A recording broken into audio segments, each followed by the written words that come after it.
नमस्कार दोस्तों, आप देख रहे हैं बीकेएम न्यूज नेशनल।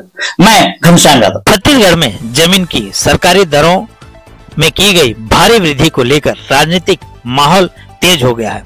शनिवार को जगदलपुर स्थित राजीव भवन में आयोजित प्रेस कॉन्फ्रेंस में प्रदेश कांग्रेस कमेटी अध्यक्ष दीपक बैज ने भाजपा सरकार पर तीखा हमला बोलते हुए इस फैसले को तुगलकी फरमान बताया और तुरंत वापस लेने की मांग की। सरकार पर आरोप 4 गुना रेट बढ़ाकर गरीबों को लूटने की साजिश बताया। दीपक बैज ने आरोप लगाया कि भाजपा सरकार ने पिछली कांग्रेस सरकार द्वारा दी गई 30% की छूट समाप्त कर दी है और अब जमीन की दरों में 4 गुना तक बढ़ोतरी कर दी है। उन्होंने कहा, इस वृद्धि से गरीब किसान, मजदूर और मध्यम वर्गीय परिवार बुरी तरह प्रभावित होंगे।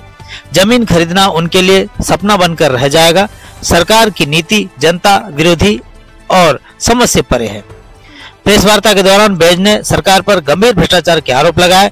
उन्होंने दावा किया कि भाजपा नेताओं ने पिछले 2 सालों में रायपुर और नवा रायपुर के आसपास सैकड़ों एकड़ जमीन खरीदी है। सरकार ने अपनी 2 साल की काली कमाई को जमीन में लगाया है। अब रेट बढ़ाकर आम जनता में गाढ़ी कमाई लूटने की कोशिश की जा रही है। यह फैसला नेताओं के निजी हित में लिया गया है। प्रेस कॉन्फ्रेंस के तुरंत बाद बस्तर जिला कांग्रेस कमेटी ने विरोध प्रदर्शन तेज कर दिया। कार्यकर्ताओं ने मुख्यमंत्री का प्रतीकात्मक पुतला दहन किया और सरकार के खिलाफ जोरदार नारे लगाए। कांग्रेस कार्यकर्ताओं ने जमीन की बढ़ी हुई दरें तुरंत कम करने तथा नई गाइडलाइन को वापस लेने की मांग की है। दीपक बैज ने सरकार को तीखी चेतावनी देते हुए कहा, यह बढ़ी हुई दरें जनता के हित में नहीं है। सरकार गाइडलाइन को तुरंत वापस ले, अन्यथा एसआईआर खत्म होने के बाद 4 दिसंबर के बाद कांग्रेस पूरे प्रदेश में बड़ा आंदोलन शुरू करेगी। जमीन की नई दरों को लेकर बस्तर से लेकर राजधानी तक राजनीतिक तापमान चढ़ गया है और आने वाले दिनों में यह मुद्दा और भी अधिक उग्र होने की संभावना से इनकार नहीं किया जा सकता। जगदलपुर से बीकेएम न्यूज नेशनल के लिए कृष्ण कुमार कुंजाम की रिपोर्ट।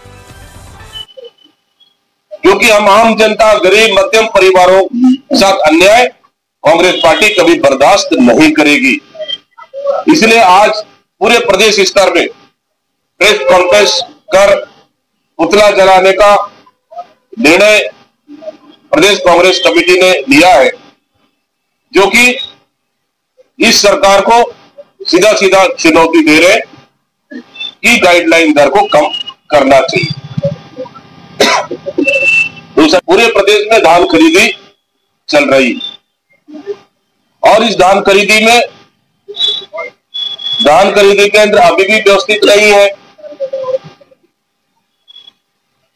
और सरकार धान खरीदी केंद्र कर्मचारी हड़ताल कर रहे थे, उनको डरा धमका कर वापस लाए। कई ऐसे धान खरीदी केंद्रों में नई नियुक्तियां भी कर दी गई। अब उनका क्या होगा?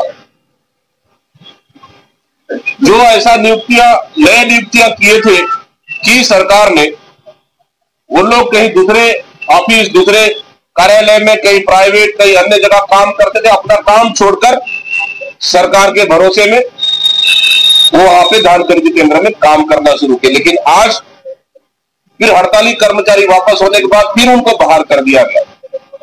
आखिर वो जाएंगे कहां? न्याय मांगने के लिए दर दर भटक रहे, उनको सुनने वाला कोई नहीं है।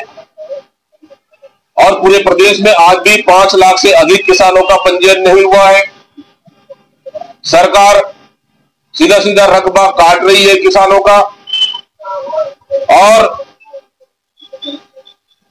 आने वाली रिपोर्ट के आधार पर धान खरीद रही है। प्रति एकड़ 21 कुंटल खरीदने का दावा करने वाली सरकार 15 से 16 कुंटल दाल खरीद रही है प्रति एकड़, क्योंकि सरकार का नियत साफ नहीं है किसानों के लिए कि ये किसानों का धान खरीद सके।